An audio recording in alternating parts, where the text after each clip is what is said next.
Tour de France 10e étape, le peloton est parti en direction des Alpes. Le peloton des 165 coureurs du Tour de France est parti mardi à la mi-journée, sous le soleil, vers les premiers cols alpestres, dans la 10e étape qui relie Annecy à la station du Grand Bornand. Comme prévu, le Français Alexis Vuillermoz, âgé de R la mondiale, un coéquipier de Romain Bardet, et le Belge Jens Keuchler, Lotto, ont renoncé à continuer la course après leur chute survenue dimanche dans l'étape des pavés menant à Roubaix. Croix-Frie, Glières, Rome, Colombières, ce sont les 4 ascensions au programme de cette étape de 158,5 km, qui suit la première journée de repos. Les 4 principales difficultés, la montée, inédite, des Glières est la seule classée hors catégorie.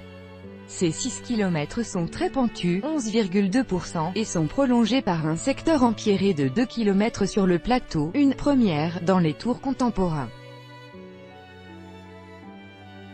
Le site historique, où a été érigé le monument national de la Résistance, rappelle le dur et meurtrier combat des maquisards pendant la Seconde Guerre mondiale.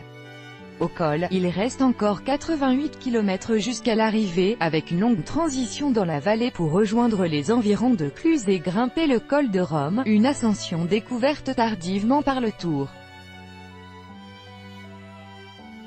10e étape, parcours copyright AFP, Laurence Lessahubé ADU. La montée, 8,8 km à 8,9%, est classée en première catégorie.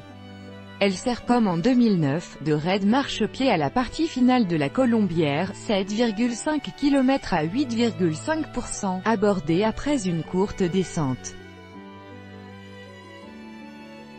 Le sommet est distant de 14,5 km en descente de l'arrivée au Grand Bornand, ville-étape pour la 7e fois depuis 1995. Rui Costa est le dernier vainqueur d'étape dans la station de Haute-Savoie, 2200 habitants.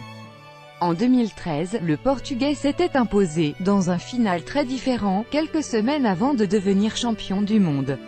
L'arrivée est attendue au Grand Bornand vers 17h57, prévision à 36 km/h de moyenne. Tout droit de reproduction et de représentation réservé, copyright 2018, Agence France Presse.